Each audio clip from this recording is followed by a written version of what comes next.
nakaraang taon, may pinuntahan akong liblib na barangay dito sa Pilipinas. May kinukuha kasi akong datos para sa isang proyekto na may kinalaman sa mga sakit na dulot ng mangkukulam. Ang alam ko, isa yun sa mga barangay na may pinakamaraming kaso ng mga nabiktima ng mangkukulam. Pagdating ko doon, may lumapit agad sa akin na lalaki. Siya raw ang magiging gabay ko sa buong barangay. Tawagin na lang natin siyang Kuya Lando. Sabi ni Kuya Lando, marami na raw siyang nakuhang turista na may parehas na intensyon sa akin. Kaya alam na raw niya ang mga dapat sabihin at ituro sa akin. Habang naglalakad kami ni Kuya Lando, nagkwento siya tungkol sa mangkukulam na bumibiktima sa mga residente. Tawagin na lang natin siyang Aling Lita. Matanda na raw si Aling Lita pero malakas pa rin. Ang sabi ni Kuya Lando, ang ginagawa ni Aling Lita ay kukuha ito ng kandila na may pangalan ng bibiktimahin niya. Tapos gagamitin niya yung kandila sa isang ritual na siya lang ang nakakaalam. Pagkatapos noon, magsisimula ng makaramdam ng mga hindi magandang bagay yung biktima. Sabi ni Kuya Lando, marami raw siyang kilala sa barangay na nabiktima ni Aling Lita. Karamihan sa kanila ay hindi na nakarecover pa. Habang naglalakad kami ni Kuya Lando, napansin kong halos lahat ng nakakasalubong namin ay may mga sugat sa katawan. Yung iba, may mga pantal at rashes. Yung iba naman, may mga bukol at sugat na may nana. Tinanong ko si Kuya Lando kung ano ba yung nangyayari sa mga tao doon. Sabi ni Kuya Lando, lahat daw ng nakikita kong may sugat ay biktima ni Aling Lita. Yung mga may pantal at rashes daw ay mga bagong biktima. Yung mga may sugat na may nana ay matagal ng biktima ni Aling Lita. Habang naglalakad kami ni Kuya Lando ay may mga nakakausap kaming mga residente. Halos lahat sila ay pare-pareho ng kwento. Bigla na lang daw silang nagkaroon ng mga sugat na hindi nila alam kung saan nanggaling. May mga nagpapagamot na raw sa doktor, pero hindi naman daw nawawala yung mga sugat. Sabi ni Kuya Lando, ang tanging paraan lang daw para matanggal yung kulam ay ang pagsunog sa kandila na ginamit ni Aling Lita. Pero ang problema, si Aling Lita lang ang may alam kung nasaan yung kandila na yon.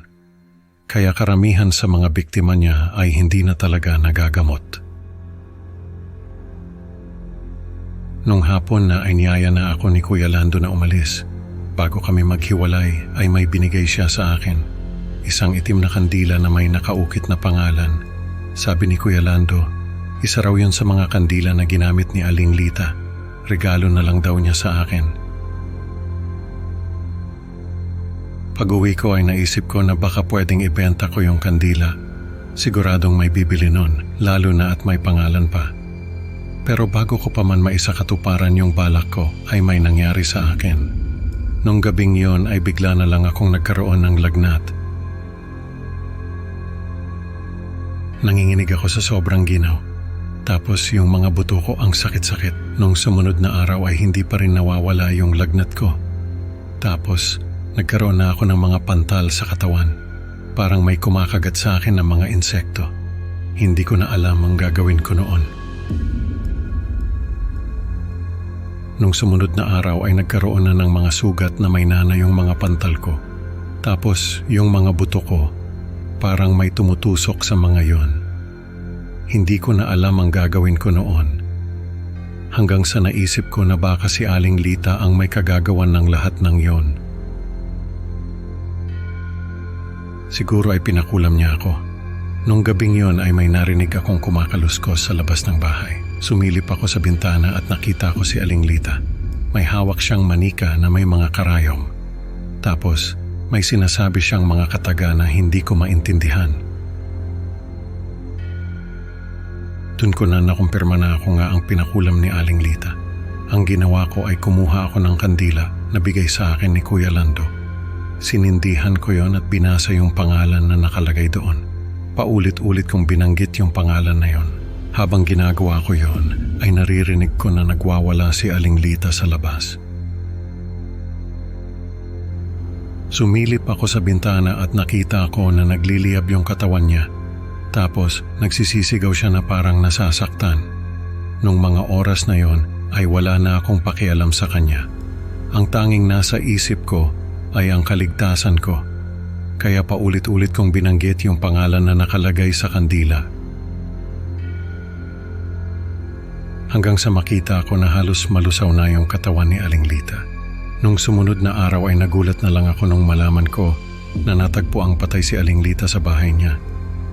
Ang sabi ng mga tao ay nasunog daw ito ng buhay. Nung araw din na yon ay nawala yung lagnat ko, nawala yung mga sugat ko at yung pananakit ng mga buto ko. Umalis agad ako sa barangay na yon. Sigurado ako na si Kuya Lando at Aling Lita ay magkasabwat para biktimahin ako. Siguro ay balak akong gawing biktima ni Aling Lita, pero dahil sa talino at diskarte ko ay nagawa kong talunin siya. Dala ko pa rin hanggang ngayon yung kandila na yon. Paalala na totoo ang mga kwento tungkol sa mga mangkukulam at hanggat maaari ay iwasan ang pakikialam sa mga ganitong bagay.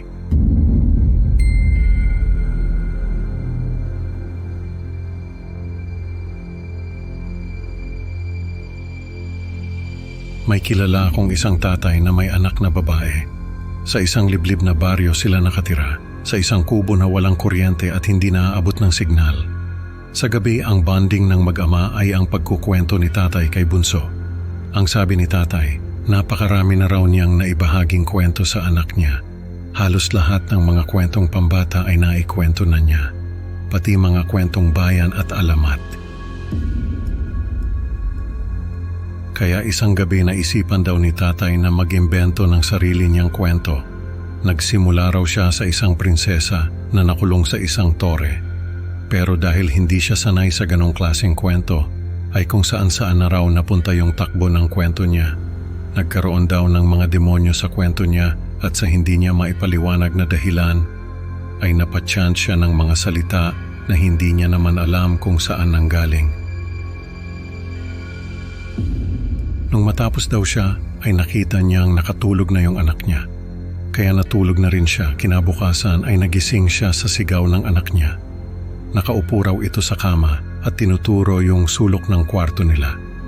Nung tingnan ni tatay ay wala naman siyang nakita. Pero sabi ng anak niya ay may nakatayo raw na aswang na nakatingin sa kanila. Pulang-pula raw yung mga mata nito. Kinabahan daw si tatay dahil sa pagkakaalam niya ay wala ng aswang sa lugar nila. Matagal nang napalayas ng mga tao ang huling aswang na namalagi sa baryo nila.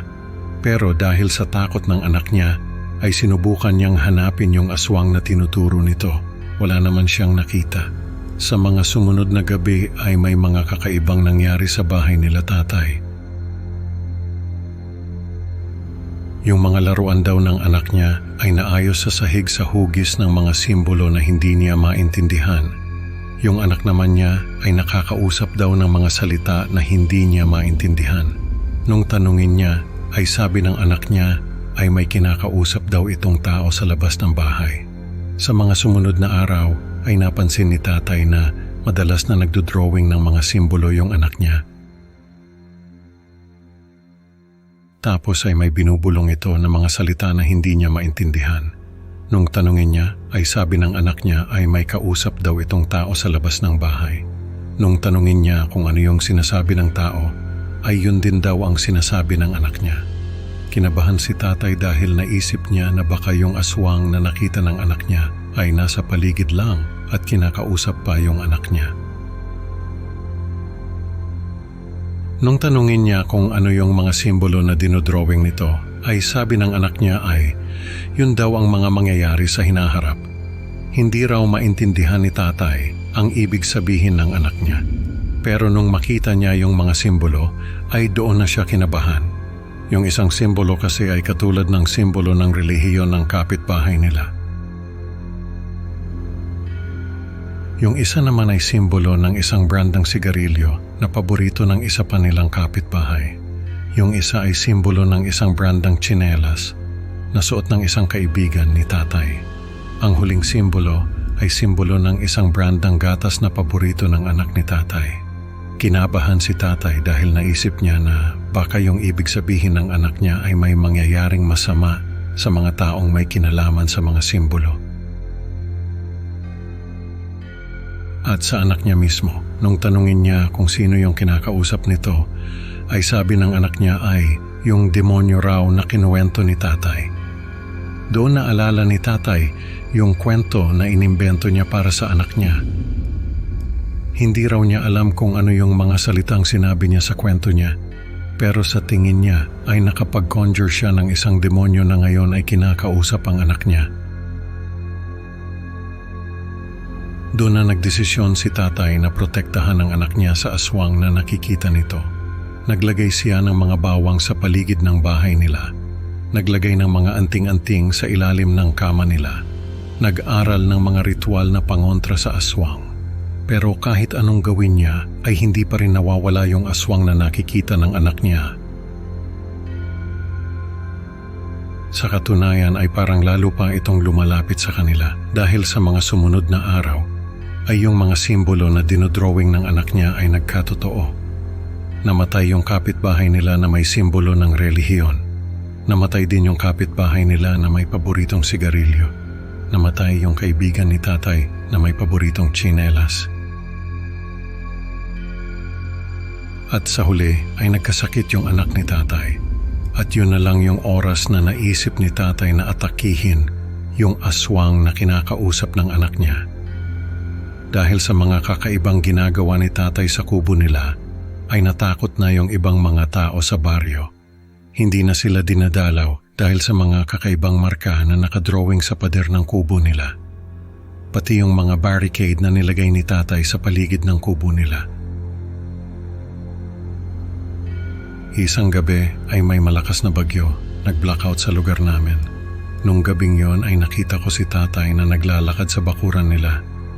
May dala siyang flashlight at may hinahanap sa mga halamanan. Nung makita niya ako ay lumapit siya at sinabihan ako na kung makita ko raw yung aswang na nagtatago sa mga puno, ay sabihin ko raw sa kanya dahil matagal na raw niyang gustong patayin yon.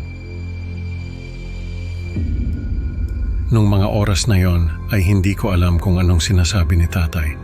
Pero dahil sa takot ay hindi na ako nakapagsalita.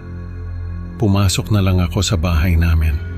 Kinabukasan ay tinanong ko yung ibang kapitbahay kung ano ba yung sinasabi ni tatay. Pero sabi nila ay baliw na raw talaga si tatay at wag ko na lang daw pansinin. Lumipas ang ilang buwan at hindi ko na ulit nakita si tatay. Nung tanungin ko yung anak niya ay sabi nito ay lagi raw itong umaalis sa gabi at hindi na umuwi. Isang gabi ay sobrang dilim sa lugar namin. Wala na namang kasing kuryente, malakas yung ulan at yung hangin. Nung biglang may kumalabog sa labas ng bahay namin. Nung sumilip ako sa bintana ay nakita ko si tatay na naglalakad sa bakuran namin. Nagtaka ako dahil hindi ko alam kung anong ginagawa niya roon. Nung tawagin ko siya ay hindi niya ako pinansin. Tapos ay bigla siyang tumakbo papunta sa likod ng bahay namin. Napasigaw ako dahil hindi ko inaasahan na tatakbo siya. Nung sumilip ako sa likod bahay ay nakita ko siyang nagtatago sa likod ng puno ng mangga. Nung tawagin ko siya ay hindi niya ako pinansin. Tapos ay unti-unti siyang lumabas mula sa likod ng puno. Naglakad siya papunta sa akin pero napansin ko na kakaiba yung lakad niya. Parang hindi siya si tatay. Nung malapit na siya sa akin ay doon ko nakita na hindi nga siya si tatay. Isang malaking tao na may pulang-pulang mga mata. Nung makita ko yung mga mata niya ay napasigaw ako at napaatras. Bigla siyang tumakbo papunta sa akin. Pero nakatakbo na ako papasok sa bahay. Sinara ko yung pinto at nagdasal ng malakas. Nung sumilip ako sa bintana ay nakita ko yung aswang na naglalakad ulit sa bakuran namin. Hindi ko alam kung anong gagawin ko. Pero naalala ko yung sabi ng mga matatanda na kapag tinaga mo raw sa likod ang isang aswang ay hindi na ito makakalipad. Kaya kumuha ako ng bolo at lumabas ng bahay. Nakita ko yung aswang na naglalakad palayo kaya tumakbo ako papunta sa kanya at tinaga ko siya sa likod. Napasigaw ito at napaluhod sa lupa. Nung humarap siya sa akin, ay doon ko nakita na si tatay pala yung nataga ko. Nung gabing yon ay napatay ko yung aswang na kinakausap ng anak ko. Nang makita ko siya na naglalakad sa bakuran namin, ay hindi na ako nagdalawang isip na atakihin siya. Nung mataga ko siya sa likod, ay napasigaw siya. Pero hindi ko na siya pinakawalan. Tinaga ko pa siya ng tinaga hanggang sa bumagsak siya sa lupa. Nung makita ko yung mukha niya, ay dun ko lang napagtanto na yung aswang ay ako rin. Yung aswang na pinakawalan ko sa pamamagitan ng mga salitang sinabi ko sa kwento ko sa anak ko ay walang iba kundi ako. Manifestation ng mga repressed memories ko at guilt sa nangyari noon sa pamilya ko. Hindi ko alam kung ano ang ibig sabihin noon. Pero nung makita ko yung anak ko na nakahandusay sa lupa, ay doon ko lang naalala ang lahat. Nung gabing yon ay bumagsak ako sa lupa at nawalan ng malay. Nung magising ako ay nalaman kong patay na yung kapitbahay namin na halos pamilya na rin namin. Hindi ko alam kung anong nangyari sa akin, pero ang alam ko ay nakaligtas ako sa mga nangyari. Hanggang ngayon ay nagdududa pa rin ako sa mga alaala ko. Totoo ba talaga ang lahat ng yon? O baka naman isa na naman itong manifestation ng mga repressed memories ko? Napalayas ko ba talaga ang aswang? O baka naman hanggang ngayon ay nasa paligid pa rin ito at nag-aabang ng tamang oras para umatake ulit?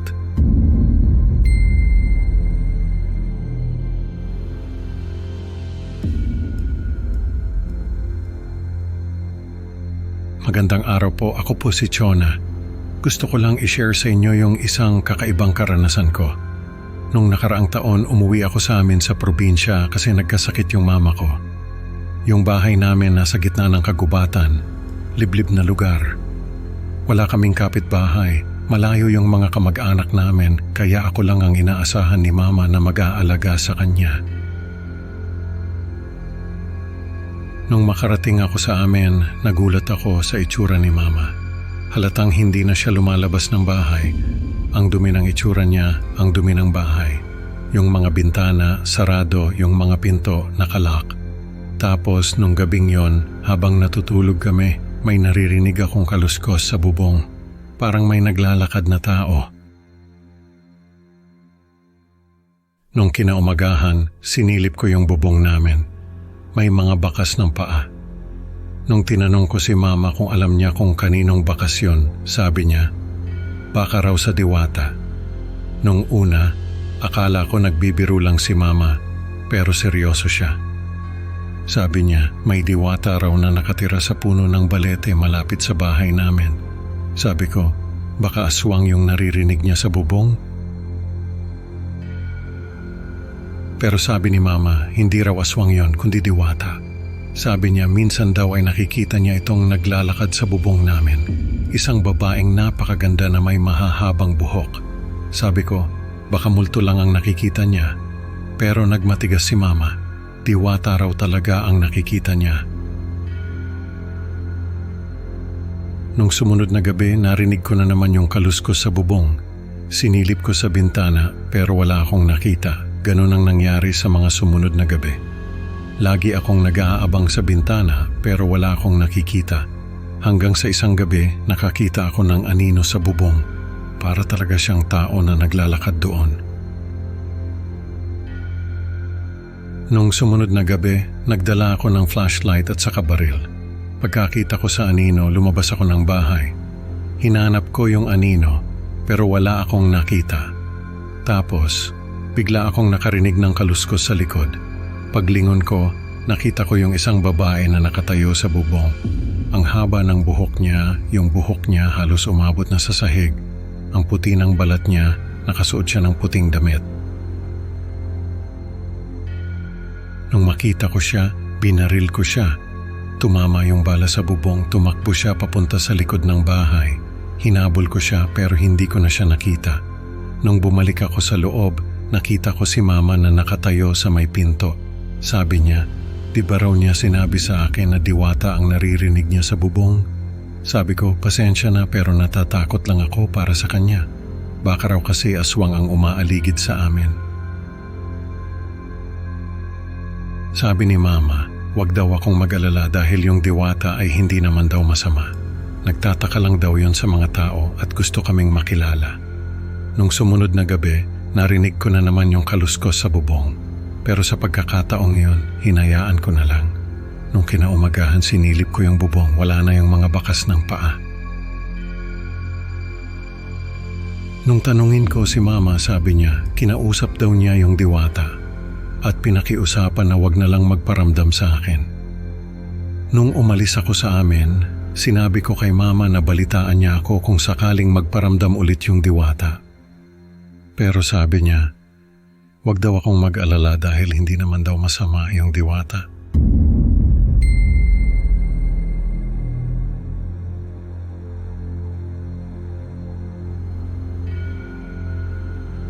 Tago sa liblib na bahagi ng probinsya ang aming baryo. Malayo sa kabihasnan, walang signal ng cellphone, walang internet. Lahat ng mga bahay ay gawa sa kahoy at pawid. At ang pangunahing pinagkakakitaan ng mga tao ay pagtatanim at pangingisda. Hindi naman sa pagmamayabang pero kami ang pinakamaayos na bahay sa lugar namin. Bago pa man kasi kami mapadpad sa baryo, ay may kaya na kami sa buhay. Naging maganda lang yung takbo ng negosyo namin, kaya nagpagawa ng bahay doon si Tatay. Dati bakasyonan lang namin ito. Pero dahil sa ilang mga bagay, ay napilitan kaming magstay doon ng matagal. Isa na sa mga bagay na yon ay yung pagkamatay ni Tatay. Undas noon, naalala ko pa, nagpunta kami sa sementeryo para dalawin yung puntod ni Tatay. Nagdala kami ng mga paborito niyang pagkain, mga bulaklak, kandila. Nagdasal kami, nagkwentuhan, nagbalik tanaw sa mga masasayang alaala namin kasama siya. Sa kabila ng lahat ng nangyari, ay mahal na mahal pa rin namin si Tatay. Hindi naman kasi talaga siya masamang tao. Naging biktima lang siya ng alak. Hindi ko na lang ikukwento kung paano siya namatay. Basta ang masasabi ko lang ay siya yung manananggal na pinagpapatay ng mga tao sa amin. Hindi ko rin alam kung paano nangyari yon. Basta na lang isang gabi ay umalis yung kalahati ng katawan niya at nag-iwan ng mga damit na puno ng dugo. Nung mahuli siya ay halos hindi na siya makilala dahil sa dami ng sugat. Hindi ko rin alam kung bakit siya naging manananggal. Basta ang sabi sa akin ni Ate ay may isang gabi na umuwi si Tatay na lasing. Tapos ay may kasama raw itong isang magandang babae. Nagkulong sila sa kwarto at kinabukasan ay wala na yung babae. Hindi na rin nagkwento si Tatay kung sino yon.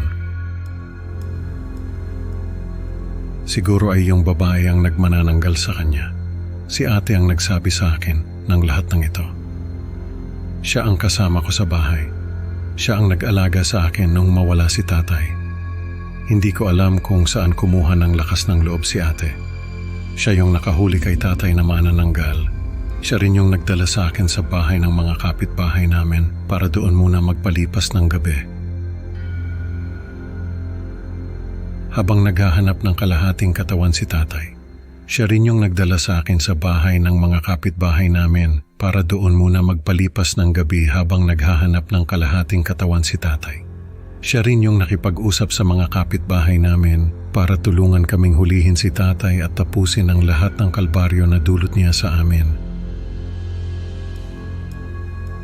Kahit na siya rin ay nagluluksa sa pagkawala ng asawa niya, si Ate na rin ang nagpatuloy ng negosyo namin.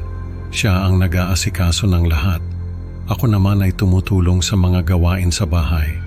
Ang galing lang ni Ate kasi kahit na siya lang ang nagtatrabaho para sa amin, ay hindi niya pinababayaan yung bahay. Lagi siyang naglilinis, nag-aayos ng mga gamit, nagluluto ng masasarap na pagkain. Lalo na kapag may okasyon tulad ng undas. Sa tuwing undas ay nagdadala kami ng maraming pagkain sa puntod ni Tatay. Tapos ay nag-iimbita kami ng mga kamag-anak at kaibigan para makisalo. Sa kabila ng lahat ng nangyari, ay gusto pa rin ni ate na iparamdam kay tatay na mahal namin siya. Kaya lang sa huling undas na magkasama kami ni ate ay may nangyari na naman na hindi namin inaasahan. Bago pa man sumapit yung mismong araw ng undas, ay may mga kakaibang nangyayari na sa bahay namin. Nakakarinig kami ng mga bulong. Kapag nag-iisa kami sa kwarto, sa kusina, sa sala, kahit saan, basta nag-iisa kami ay may bumubulong. Hindi namin maintindihan yung sinasabi ng bumubulong, pero pareho kami ni ate na nakakarinig noon. Tapos kapag gabi, may mga anino na gumagalaw sa gilid ng mga mata namin. Kapag titingnan namin kung ano yon, ay mawawala na. Sa una, hindi namin pinansin yung mga nangyayari. Pero nung malapit na yung undas, ay palala na ng palala yung mga nangyayari. At isang gabi habang abala ang buong baryo sa paghahanda para sa undas, ay nakita ko siya. Nasa labas ako noon, naglalaro ng holen sa bakuran namin. Maliit pa ako noon kaya mahilig pa akong maglaro. Tapos ay may narinig akong kaluskos sa bubong. Pagtingin ko sa itaas, ay nakita ko yung manananggal na lumilipad papunta sa direksyon namin. Hindi ko alam kung paano ko naisip na si tatay yon, pero alam ko sa sarili ko na si tatay yon. Pareho sila ng itsura. Yung itsura niya nung una siyang nagmanananggal. Para siyang adik na adik sa dugo. Yung mga mata niya ay halos tumulo na sa kakalabas sa mga butas ng mata niya. Yung bibig niya ay punong-puno ng matutulis na ngipin. Yung mga kamay niya ay may mahahabang kuko na may mga dugo pa. Yung mga pakpak niya ay parang sa paniki na may mga sugat-sugat. Yung kalahati ng katawan niya ay may mga bituka pa na nakalawit. Yung mukha niya ay may mga sugat-sugat na. Yung mga sugat ay parang mga sugat na dulot ng gasera. Pero sa kabila ng lahat ng yon, ay alam ko na si tatay yon. Pareho sila ng mukha. Hindi ko na maalala kung ano yung ginawa ko, pero ang naaalala ko ay nasa loob na ako ng bahay at sinisigawan si ate. Nasa kusina si ate noon nagluluto ng pansit. Sabi ko ay may manananggal sa bubong at si tatay yon. Hindi ko alam kung bakit ko nasabi na si tatay yon. Pero siguro ay dahil sa pareho sila ng itsura. Si ate naman ay nagulat din, pero imbis na matakot ay nagalit pa siya. Kumuha siya ng gasera at sinindihan yon. Tapos ay lumabas siya ng bahay, sinundan ko siya. Nakita namin yung manananggal na lumilipad sa itaas ng bahay namin. Tapos ay unti-unti siyang bumaba. Bumaba siya sa harapan namin. Nakangiti yung manananggal, pero yung ngiti niya ay hindi nakakatakot. Parang pilit na pilit. Tapos ay nagsalita siya. Sabi niya ay na-miss daw niya kami. Na-miss daw niya ang pamilya niya. Natawa si ate. Sabi niya ay hindi kami tanga. Alam namin na hindi namin tatay ang kaharap namin. Sabi pa ni ate ay kung ano man ang kailangan niya sa amin ay hindi niya makukuha. Nagalit yung manananggal. Sumigaw siya at sinabing tatay nga namin siya. Tapos ay nagsimula siyang lumapit sa amin. Si ate naman ay sinindihan yung gasera at tinutok yun sa manananggal. Napasigaw yung manananggal at umatras. Tapos ay lumipad siya papalayo sa amin. Biglang nagdilim yung paligid. Pagdilat ko ay nasa ospital na ako. Akala ko ay panaginip lang ang lahat.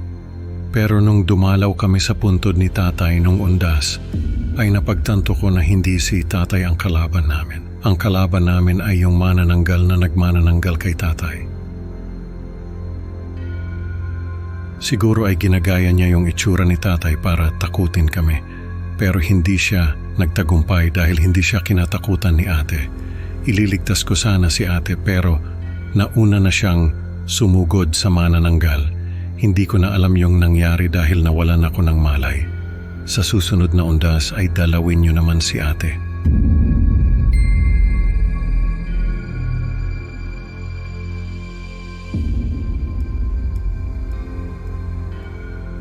Bago pa man kami lumipat dito sa Maynila, ay sa isang liblib na nayon sa paanan ng kabundukan kami nakatira ng anak kong si Aki.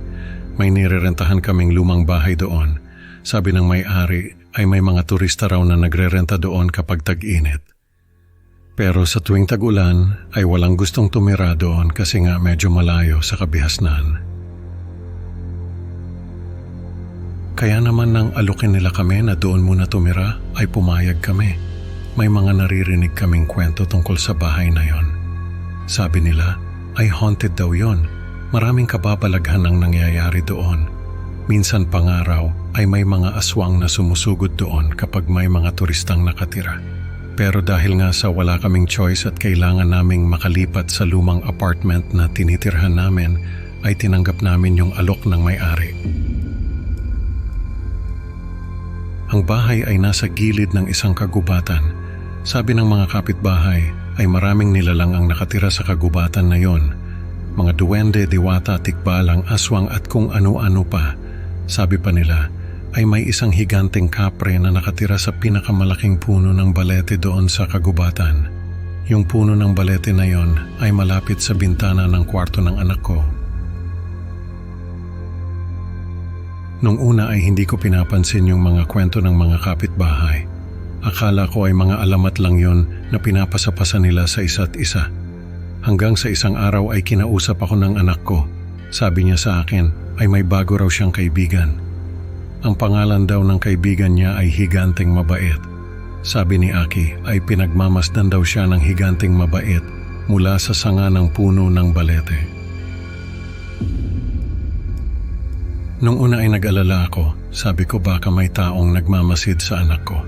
Pero sabi ni Aki ay hindi raw tao ang Higanteng Mabait kundi isang higante. Natawa ako nung sabihin yun ni Aki. Akala ko ay nagbibiro lang siya. Pero sabi niya ay totoo raw yon. Sabi ko sa sarili ko ay hayaan ko na lang si Aki na makipaglaro sa kanyang imahinasyon. Bata pa naman siya at normal lang na magkaroon ng mga imaginary friends. Pero may mga nangyari na nagpatayo ng balahibo ko. Isang araw ay nakita ko si Aki na naglalagay ng isang maliit na upuan sa hapagkainan. Sabi ko, bakit daw may upuan doon? Sabi ni Aki ay para daw yun sa Higanteng Mabait. Gusto raw niyang kumain kasama namin. Sabi ko ay hindi pwede dahil hindi naman totoong tao ang Higanteng Mabait. Pero nagmatigas si Aki at nagalit pa sa akin, kaya hinayaan ko na lang siya. Sa mga sumunod na araw ay napansin ko na parang interesado si Aki sa kagubatan. Lagi niyang tinatanong sa akin kung pwede ba siyang pumasok doon. Lagi kong sinasabi na hindi pwede dahil delikado. Lagi rin siyang naglalagay ng upuan para sa Higanteng Mabait sa hapagkainan. Doon na ako kinutuban. Sabi ko sa sarili ko, ay may mali na sa nangyayari. Isang gabi ay nagising si Aki na umiiyak. Sabi niya ay nanaginip daw siya na may malamig na kamay na humahaplos sa kanya. Tinanong ko siya kung sino ang may-ari ng kamay. Sabi niya ay yung Higanteng Mabait daw. Sabi ko, akala ko ba mabait yun? Sabi ni Aki ay mabait naman daw talaga. Pero sa panaginip niya raw ay binubulungan siya nito na gusto siyang makalaro magpakailanman. Sabi ko kay Aki na wag na niyang kakausapin ang Higanteng Mabait. Pero sabi niya ay hindi naman daw niya kinakausap yon. Lagi lang daw siyang pinagmamasdan mula sa sanga ng balete. Doon na natakot si Aki at nagsabi na ayaw na niyang lumapit sa kagubatan. Sabi niya ay galit daw sa kanya ang Higanteng Mabait at gusto raw siyang kunin.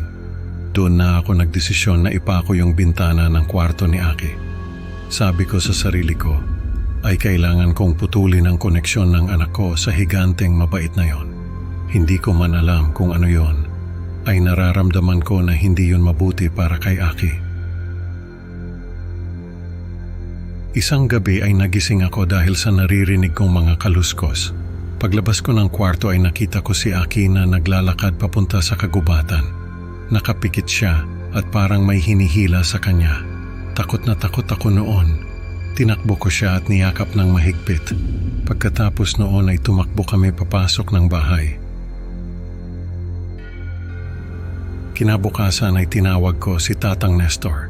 Siya yung pinakamatandang lalaki sa nayon. Sabi nila ay si Tatang Nestor ang may pinakamaraming alam na kwento tungkol sa nayon. Siya rin ang may pinakamalakas na pananampalataya sa Diyos. Kaya sabi ko sa sarili ko, ay siya lang ang makakatulong sa amin. Pumayag naman si Tatang Nestor na magbantay sa amin sa gabi. Sabi niya ay matagal na niyang gustong makita ang higanteng mabait na yon. Sa gabi ng pagbabantay namin ay doon ko nakita ang tunay na anyo ng higanteng mabait. Isa nga itong kapre na nakatira sa balete. Pinagmamasdan nito si Aki at gustong angkinin ng anak ko. Pero si Tatang Nestor ay hindi nagpatinag. Lumabas siya ng bahay at hinarap yung kapre. May kasama si Tatang Nestor na isang multo ng dating taga-nayon na naangkin din ng kapre. Sabi ni Tatang ay matagal na raw gustong makawala ng multo sa kapre, pero hindi niya magawa dahil sa takot. Pero dahil kay Tatang Nestor ay nagkaroon ng lakas ng loob yung multo para labanan ng kapre. Binugbog ng husto ni Tatang Nestor yung kapre. Pero sa huli ay nahulog din siya sa bitag ng kapre at nawala. Isa na naman daw kaluluwa ang nawala sa mapang-akit na pamana ng kapre. Natakot ako sa nangyari at nagdesisyon na umalis na lang sa nayon na yon. Ayokong maulit pa yung nangyari kay Aki. Baka sa susunod ay tuluyan na siyang maagaw sa akin ng kapre. Sa ngayon ay dito na kami nakatira sa Maynila. Pero may daladala pa rin si Aki na alaala ng aming pananatili doon sa nayon. Isang piraso ng balat ng puno na nakuha niya sa kagubatan. Sabi niya sa akin ay talisman daw yon na magpoprotekta sa kanya laban sa mga masasamang nilalang. Sa paglipas ng panahon ay nararamdaman daw ni Aki na may nagbabantay sa kanya. Isang presensya na handang makipaglaban para sa kanya. Sabi ko ay baka si Tatang Nestor yon. Baka kahit nawala na siya sa bitag ng kapre, ay patuloy pa rin siyang nagbabantay kay Aki. Siguro ay may dalang himala ang talisman na kinuha ni Aki sa kagubatan. Siguro ay dahil sa talisman na yon ay nagkaroon ng lakas ng loob si Tatang Nestor para labanan ng kapre. Sa kabila ng kanyang pagkatalo ay hindi pa rin siya nagpatinag. At patuloy pa rin niyang binabantayan si Aki hanggang ngayon. Siguro ay hinihintay lang niya na makuha na ng kapre ang kanyang karapat-dapat na kaparusahan. At kapag nangyari yon, ay makakamit na rin niya ang katahimikan na matagal na niyang inaasam.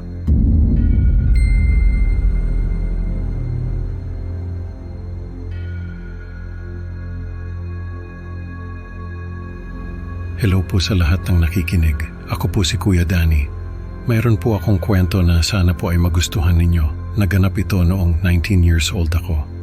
Medyo matagal na rin pero hanggang ngayon ay hindi ko pa rin makalimutan ang mga nangyari.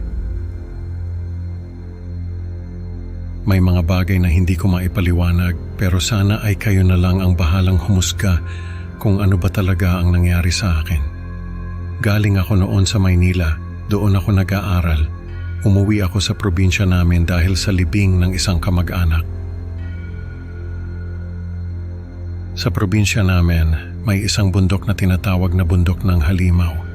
Hindi ko nababanggitin kung anong bundok yon dahil ayokong makasira sa pangalan ng lugar namin. Pero talagang bundok ng Halimaw ang tawag doon ng mga residente. Kasi nga, may halimaw daw na nakatira doon. Ang bundok na iyon ay may isang lumang simbahan sa tuktok. Walang nakakaalam kung sino ang nagtayo noon at kung anong relihiyon ang gumagamit noon. Ang sabi ng mga matatanda, doon daw nagtatago sa araw ang isang manananggal. Kaya manananggal ay dahil may nakakita na raw sa manananggal na iyon. Nakuhanan pa nga raw ng litrato, hindi ko alam kung totoo yon. Pero ang sabi ng mga nakakita ay totoo raw ang manananggal na iyon. Niyaya ako ng kaibigan kong si Lando na akyatin yung bundok. Sabi ko sa kanya baka may manananggal doon. Sabi niya, wala raw manananggal. Kwento lang daw yun ng mga matatanda para hindi akyatin ng mga tao yung bundok. Mukha naman siyang naniniwala sa sinasabi niya, kaya pumayag na rin ako. Sa isip ko, kung may manananggal man doon, ay baka naman sa gabi lang ito lumalabas. Kaya safe kami sa umaga. Pagdating namin sa simbahan, May mga kakaibang simbolo sa dingding. Hindi ko alam kung anong ibig sabihin ng mga simbolo na yon. Pero parang kumikislap sila sa kakaibang enerhiya. Hindi ko maipaliwanag, basta pakiramdam ko ay may mga matang nakatingin sa akin. Pag-uwi ko sa bahay, may kakaibang nangyari sa akin. Nagsusuklay ako sa harap ng salamin. Nakita ko yung refleksyon ng bintana sa likod ko. May nakita akong anino na may pakpak. Napatigil ako sa pagsusuklay at nilingon yung bintana. Walang tao. Paglingon ko ulit sa salamin, wala na rin yung anino. Kinabahan ako noon. Sabi ko sa sarili ko, baka guni-guni ko lang yon. Kinabukasan, niyaya ako ni Lando na umakyat ulit sa bundok. Sabi ko bakit? Sabi niya, gusto lang daw niyang mag-unwind. Sumama naman ako. Pero this time, sinama namin yung isa pa naming kaibigan na si Tony. Si Tony ay dating sundalo. May dala siyang baril at mga kutsilyo, sabi niya, para raw sa paghahanda. Pagdating namin sa bundok, may nakita akong anino na tumatakbo sa mga puno. Hinabol ko yon, ang bilis tumakbo ng anino. Pero hinabol ko pa rin, sa isip ko, yun yung manananggal. Kailangan ko siyang mahuli. Hindi ko alam kung gaano nakatagal ako tumatakbo, pero napansin ko na nawalan na ako ng direksyon. Hindi ko na alam kung nasaan ako. Naglakad-lakad ako, pero hindi ko na makita yung daan pabalik sa simbahan. Paulit-ulit lang yung mga puno na nakikita ko. Tapos yung mga bato, parang gumagalaw sila. Yung mga dahon ng puno, nag-iiba ng kulay. Yung lupa, parang umaalon. Takot na takot ako noon. Sabi ko sa sarili ko, baka yun yung kapangyarihan ng manananggal. Nagdadasal ako na sana ay makita ko ulit si Lando. Habang naglalakad ako, narinig ko yung mga boses nila. Nagtakbuhan kami. Habang tumatakbo, narinig namin yung pagaspas ng pakpak ng manananggal. Lumingon ako at nakita ko siya na lumilipad papunta sa direksyon namin. Napakalaki niya, yung mga boses ay nagmumula sa bibig niya. Sabi ko kay Lando magtakbuhan kami, pero sabi niya hindi raw siya si Lando. Hindi ko na alam kung sino yung kasama ko. Basta takbo lang ako ng takbo. Ramdam ko yung malamig na hininga ng manananggal sa batok ko. May mga bulong na dumadampi sa tenga ko. Tapos yung mga daliri niya halos maabot na ako. Nakarating kami sa tuktok ng bundok. Pero imbes na simbahan ang makita namin, ay isang bangin ang sumalubong sa amin. Nahulog ako sa bangin. Pero nakarating din ako sa mga kaibigan ko. Nagising ako at nakita yung sugat ko sa braso. Nagliliwanag siya sa dilim. Hanggang ngayon ay nandiyan pa rin yung marka na yan. Hindi na nawala. Sabi ng albularyo na tumingin sa akin, minarkahan daw ako ng manananggal. Parang naging pag-aari niya na ako. Kaya kahit saan ako magpunta ay mahanap niya pa rin ako. Hindi ko alam kung anong ibig sabihin nun, pero tanggap ko na lang na hindi ko na maaalis ang markang ito. Ang tanging konsuelo ko na lang ay hindi na ako nakikita ng manananggal na yon. Nung una, akala ko ay panaginip lang yung nangyari sa akin. Pero nung makita ko yung sugat sa braso ko na nagliliwanag sa dilim, ay napagtanto ko na totoo pala ang lahat. Wala akong choice kundi ang tanggapin na totoo nga ang manananggal at iba pang mga kababalaghan. Nung minsang maghalungkat ako sa bahay ng lola ko, ay nakakita ako ng lumang litrato. Nandun yung manananggal kasama yung mga ninuno namin. Napatunayan ko na matagal na palang naninirahan sa barangay namin yung manananggal na yon. Hindi ko alam kung bakit hindi nila ito pinatay noon. Siguro ay may dahilan sila pero hindi ko na malalaman pa. Dahil sa takot ko ay hindi na ako bumalik sa barangay namin. Hanggang ngayon ay hindi na ako nakakauwi doon. Natatakot ako na baka biglang sumulpot yung manananggal at kainin ako. Kayo na po ang bahalang humusga kung totoo ba yung kwento ko o hindi. Pero sana ay maniwala kayo dahil hanggang ngayon ay hindi pa rin ako mapalagay sa nangyari sa akin.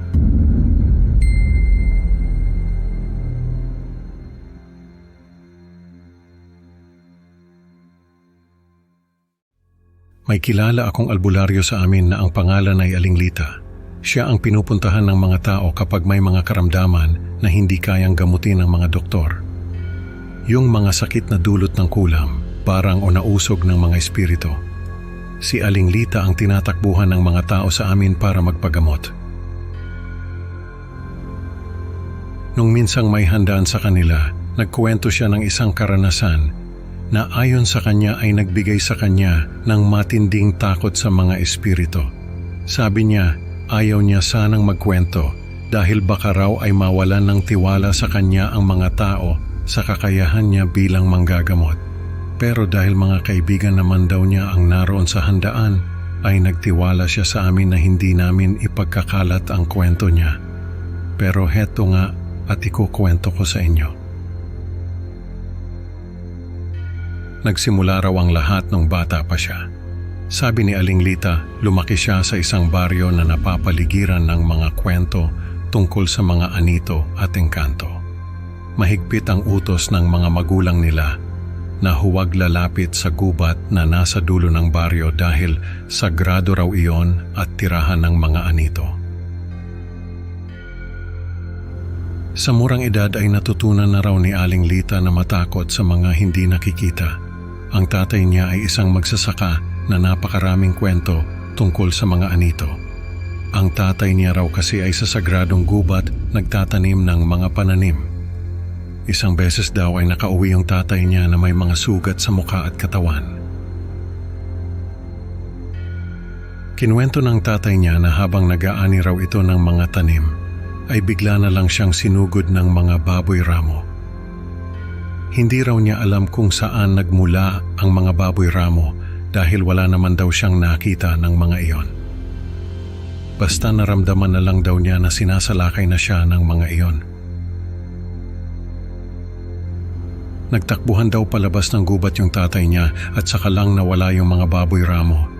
Sabi ng tatay niya, pinarusahan daw siya ng mga anito dahil hindi siya nagpaalam na mag-aani na. Sabi ng tatay niya, may ritual na ginagawa ito sa tuwing mag-aani siya ng mga tanim sa gubat. Pero nung araw na iyon ay nagmamadali raw siya dahil may kailangan siyang bayaran. Kaya hindi na siya nagpaalam sa mga anito. Isa lang daw yon sa mga karanasan ng tatay niya sa mga anito. Kaya naman lumaki siyang may takot sa mga espiritu.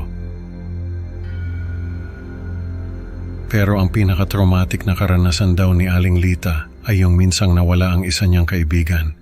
Naglalaro raw sila noon sa may ilog nang biglang bumuhos ang malakas na ulan. Nagkayayaan na silang umuwi. Pero yung isa nilang kaibigan na si Lani ay pinigilan sila. Sabi ni Lani ay magtampisaw muna sila sa ulan. Pumayag naman sila dahil gusto rin naman nilang maglaro pa. Pero habang naglalaro sila sa ulan, ay biglang nagliwanag ang langit. Tumingala raw si Aling Lita at nakita niya na may bahaghari.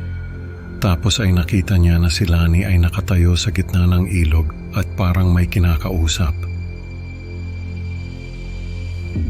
Tinawag nila si Lani pero hindi ito sumasagot. Lumapit sila kay Lani at doon nila nakita na may inaabot itong kamay sa gitna ng bahaghari. Hinila nila si Lani pero hindi nila ito mahila. Para raw itong nakadikit sa sahig ng ilog. Tapos ay unti-unti na itong hinihila ng kamay na nagmumula sa gitna ng bahaghari. Nagsigawan sila at nagtakbuhan pa uwi para magsumbong sa mga magulang nila.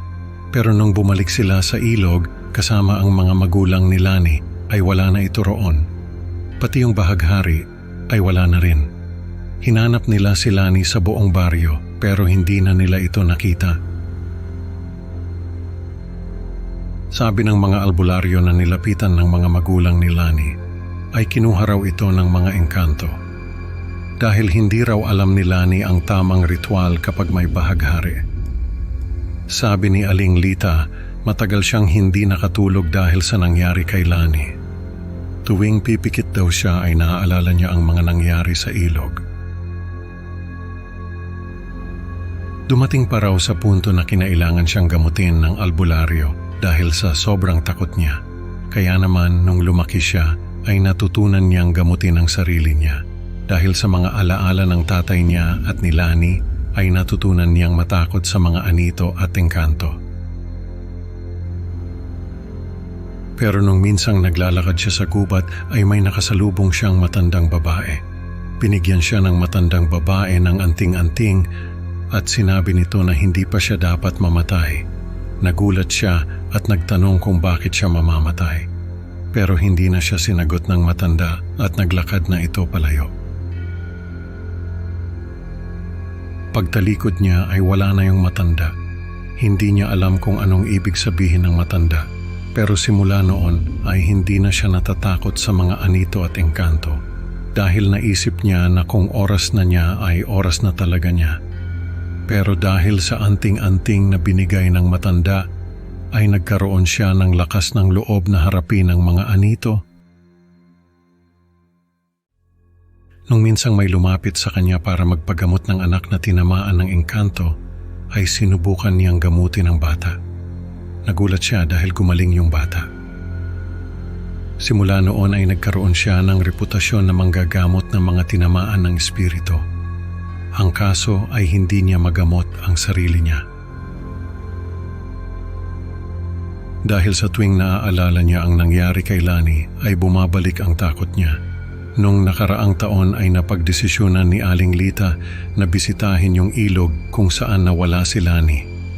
Matagal na raw niyang gustong bumalik doon pero natatakot siya. Pero naisip niya na kailangan niyang harapin ang takot niya. Nagpunta siya sa ilog at nagdasal para kay Lani. Naglakad-lakad siya sa ilog at naalala niya yung mga nangyari nung araw na nawala si Lani. Nung pauwi na siya ay biglang bumuhos ang ulan. Nagmadali siyang umuwi dahil naalala niya yung nangyari noon. Pero bago siya makalabas sa ilog ay nagliwanag ang langit. Nilingon niya ang langit at nakita niya ang bahaghari. Naghintay siya na may kamay na lalabas mula sa gitna ng bahaghari pero wala siyang nakita. Sa halip ay may narinig siyang boses na tumatawag sa kanya. Tinawag siya ng boses sa pangalan niya. Tumingin siya sa gitna ng bahaghari at nakita niya si Lani na nakatayo roon. Tinatawag siya ni Lani at inaabot ang kamay niya. Nung oras na yon ay gusto niyang abutin ang kamay ni Lani. Pero naalala niya na may misyon pa siyang dapat gawin. Ang gamutin ng mga taong tinamaan ng mga espiritu. Kaya imbes na abutin ang kamay ni Lani, ay nagdasal na lang siya para dito. Nung dumilat siya ay wala na ang bahaghari at si Lani. Bumalik siya sa ilog at nagdasal para kay Lani. Sabi niya, kung oras na niya ay oras na niya. Pero sa ngayon ay may mission pa siyang dapat tapusin. Nung makauwi siya, ay nakahinga siya ng maluwag. Dahil sa unang pagkakataon ay nagawa niyang harapin ang takot niya at hindi na siya natatakot sa mga espiritu. Sabi ni Aling Lita ay kung may mga tao man na natatakot sa mga anito at engkanto ay sana raw ay maging inspirasyon ang karanasan niya para sa kanila. Na kahit siya na manggagamot ay natatakot din sa mga espiritu. Pero dahil sa takot na yon ay nagawa niyang gamutin ang mga taong tinamaan ng mga espiritu. Nung matapos magkuwento si Aling Lita, ay nagpunta siya sa sementeryo kung saan nakalibing si Lani. Sabi niya ay hindi niya alam na doon pala nakalibing si Lani. Pero nung malaman niya ay nagpunta siya doon para magdasal. Sabi ni Aling Lita ay nakahinga na siya ng maluwag. Dahil alam niya na nasa maayos na kalagayan si Lani. Sabi pa niya ay balak niyang sumulat ng memoir para isalaysay ang mga karanasan niya at ang mga aral na natutunan niya sa mga iyon.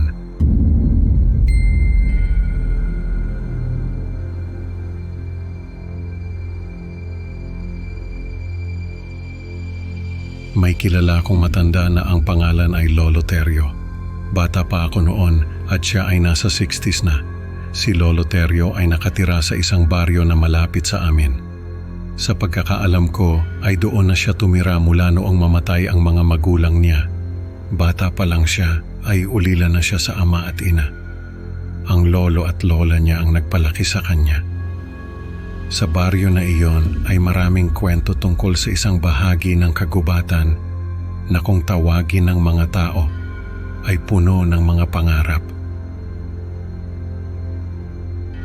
Ayon sa mga kwento ay may isang aswang na nakatira sa kagubatan na iyon. Ang aswang na iyon ay nag-aalok ng mga pangarap sa mga taong pumapasok sa kanyang teritoryo. Ang mga pangarap daw na iyon ay napakaganda at napakasarap maranasan. Kaya naman maraming mga bata ang naaakit na pumasok sa kagubatan. Isa na doon si Lolo Teryo. Ang sabi ni Lolo Teryo ay hindi niya mapigilan ang kanyang sarili na pumasok sa kagubatan dahil sa mga kwento ng mga taong nakapasok na doon. Kwento ng mga ito ay makikita raw doon ang kanilang mga magulang na buhay, masaya at buo ang pamilya. Ang iba naman ay nakikita ang kanilang mga sarili na mayayaman at masagana ang buhay. Ang iba ay nakikita ang kanilang mga crush na nagiging asawa nila. Sa madaling salita ay nagkakaroon ng ilusyon ng mga taong nakapasok doon na natutupad ang kanilang mga pangarap. Pinagbawalan daw siya ng kanyang lolo na pumasok doon dahil delikado. Pero sa murang edad niya noon ay hindi niya naisip ang panganib.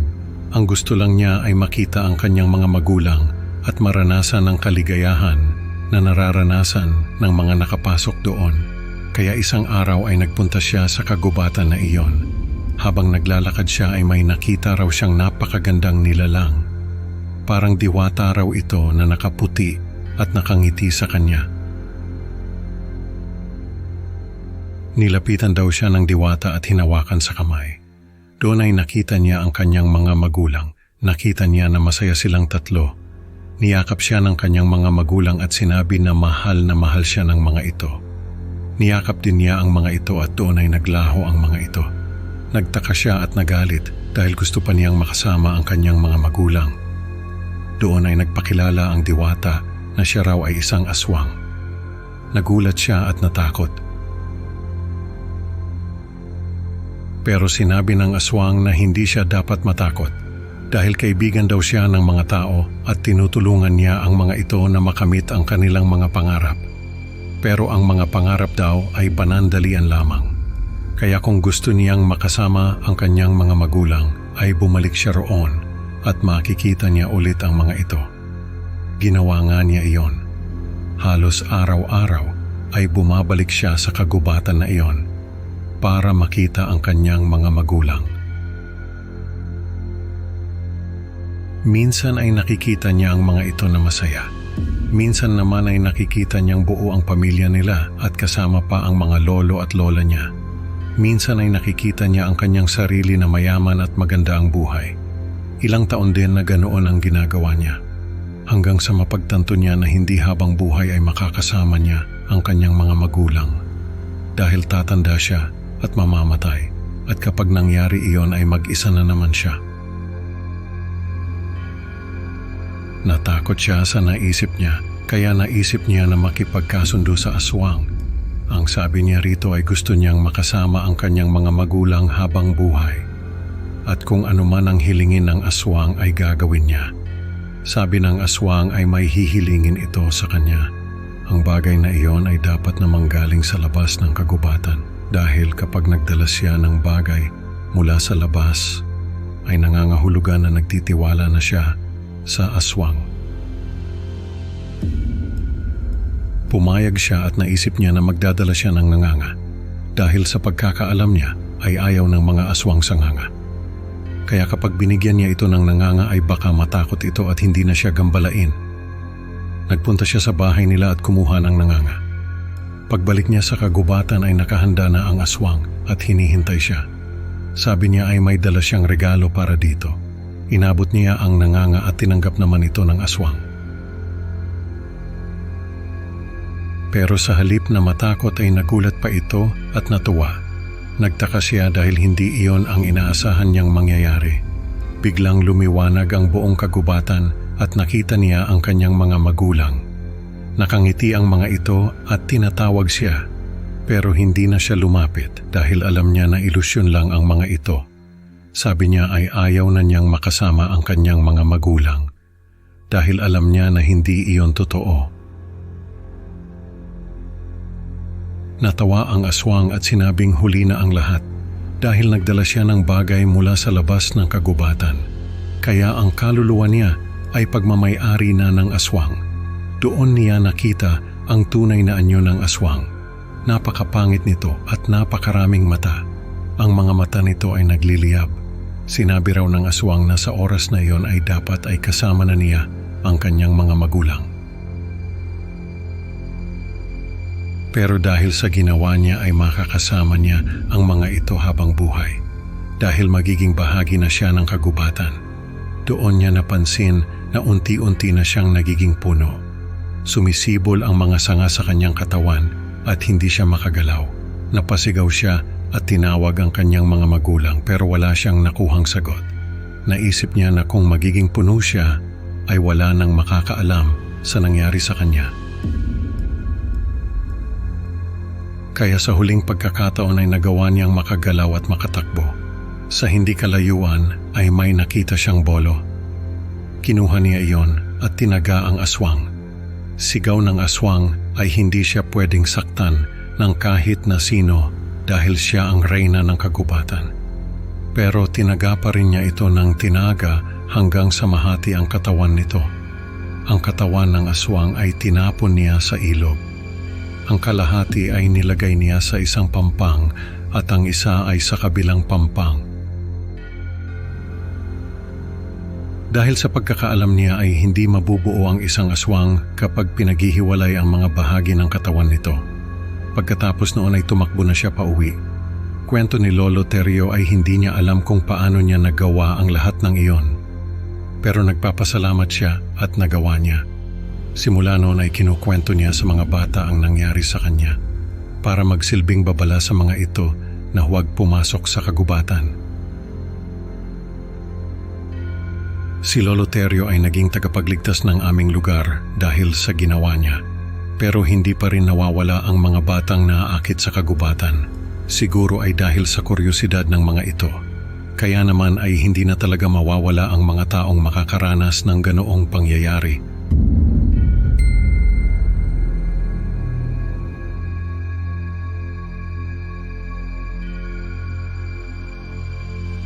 May gusto lang akong i-share na karanasan ko sa pag-akyat sa bundok. Ito yung time na nagkaroon ng landslide sa Mount Apo.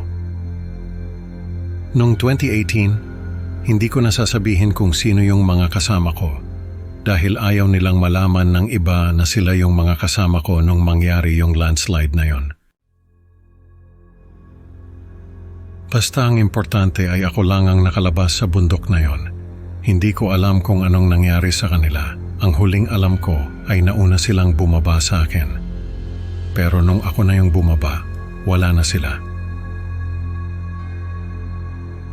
Nagpaalam naman ako sa mga ranger pero sabi nila ay wala naman daw naunang bumaba sa akin. Sa pagkakaalam ko ay natrap ako sa isang kuweba nung mangyari yung landslide.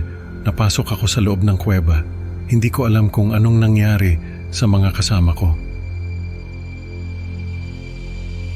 Ang alam ko lang ay ako lang ang nakapasok sa loob ng kuweba. Hindi ko maipaliwanag kung anong nangyari sa akin sa loob ng kuwebang yon. Basta ang alam ko lang ay takot na takot ako. Ang daming nangyari na hindi ko maipaliwanag. May nakilala akong estranghero na nagpakilalang kapwa mountaineer din. Sa totoo lang, hindi ko alam kung paano ko siya nakilala sa dami ng mga nangyari sa akin sa loob ng kuweba. Basta ang alam ko ay nagkasama kami at nagkwentuhan. Ang alam ko ay naikwento ko sa kanya ang lahat ng tungkol sa akin. Kaya nung sabihin niya na alam niya ang lahat ng tungkol sa akin, ay hindi na ako nagtaka. Sa halip ay nakagaan pa nga ng loob ko dahil pakiramdam ko ay matagal ko na siyang kakilala. Habang naglalakad kami sa loob ng kuweba ay kung ano-ano ang nakikita ko. Pakiramdam ko ay nababaliw na ako. Sabi ko sa kasama ko ay hallucination lang ang mga nakikita ko. Sabi niya ay hindi. Totoo raw ang mga nakikita ko. Nakikita ko na may mga rebulto sa gilid ng kuweba. Mga rebulto na may mga nakasulat na hindi ko maintindihan. Tapos may naririnig akong mga tunog na hindi ko maipaliwanag. Parang tunog ng mga makina, parang tunog ng mga tren. Tapos yung sahig na tinatapakan namin ay parang humihinga, parang may mga baga na nasa ilalim ng sahig. Sabi ko sa kasama ko ay hallucination lang ang lahat ng yon. Pero sabi niya ay totoo raw ang lahat ng yon. Hanggang sa makalabas kami sa isang malaking kwarto. May nakita akong babae na nakaupo sa gitna. Maganda yung babae at napakakinis ng balat niya. Sabi ko sa kasama ko ay hallucination na naman. Pero sabi niya ay hindi raw, totoo raw yung babae. Yung babae raw ang diwata na tagapagbantay ng bundok. Yung diwata raw ang dahilan kung bakit nagkaroon ng landslide. Nagalit daw yung diwata dahil sa mga taong sumisira sa kalikasan ng bundok. Tapos sabi pa niya ay ako raw ang dahilan kung bakit nagalit yung diwata. Dahil sa ginawa ko, nagulat ako sa sinabi niya. Sabi ko, anong ginawa ko? Sabi niya, alam ko raw kung ano ang ginawa ko. Pero sa ngayon ay kailangan ko raw harapin yung diwata. Doon ko na-realize na may mali sa mga nangyayari. Sabi ko sa kasama ko ay hallucination lang ang lahat ng yon. Hindi totoo yung diwata. Hindi totoo yung mga rebulto. Hindi totoo yung mga tunog. Hindi totoo yung mga humihingang sahig. At higit sa lahat ay hindi totoo yung kasama ko. Nagulat yung kasama ko at nagalit. Sabi ko sa kanya ay hindi siya totoo. Nag-iisa lang ako sa loob ng kuweba at lahat ng nakikita ko ay bunga lang ng imahinasyon ko. Siguro ay nawawala na ako sa katinuan dahil sa tagal ko sa loob ng kuweba. Pero hindi ako papayag na talagang mabaliw. Nagsisigaw yung kasama ko at sinabing hindi raw siya hallucination lang. Totoo raw siya at kailangan kong harapin yung diwata. Pero hindi ako nakinig sa kanya. Naglakad ako papunta sa diwata at sinigawan ko yon. Sabi ko ay hindi siya totoo, hindi siya totoo, hindi siya totoo. Paulit-ulit kong sinasabi yon nung biglang tumayo yung diwata at sinigawan din ako. Sabi niya ay totoo raw siya at kailangan ko siyang harapin. Sabi ko ay hindi siya totoo, hindi siya totoo. Nagsisigaw na rin ako at halos magkaputol-putol na yung boses ko. Pero hindi ako tumigil, hindi siya totoo, hindi siya totoo, hindi siya totoo. Nagsisigaw din yung diwata at sinasabi na totoo siya. Pero hindi ako tumigil. Paulit-ulit lang ako sa sinasabi ko. Hanggang sa mapansin ko na parang nagiging alikabok yung diwata. Hanggang sa tuluyan na siyang naglaho. Tumahimik yung paligid at nag-iisa na lang ako sa loob ng kuweba. Naglakad ako palabas at hindi na ako lumingon pa. Wala na yung mga rebulto. Wala na yung mga tunog. Wala na yung humihingang sahig. Wala na yung kasama ko. Wala na yung diwata. Naglalakad lang ako at hindi ko na alam kung gaano katagal. Basta ang alam ko ay nakalabas din ako. Nagpaalam ako sa mga ranger at bumaba na. Hindi ko na nakita yung mga kasama ko. Sa totoo lang ay hindi ko na rin nakita yung kuweba kung saan ako pumasok. Tahimik lang yung bundok at pakiramdam ko ay may mga matang nakatingin sa akin habang bumababa ako. Yung huling journal entry ko ay iniwan ko sa tabi ng campsite ng estranghero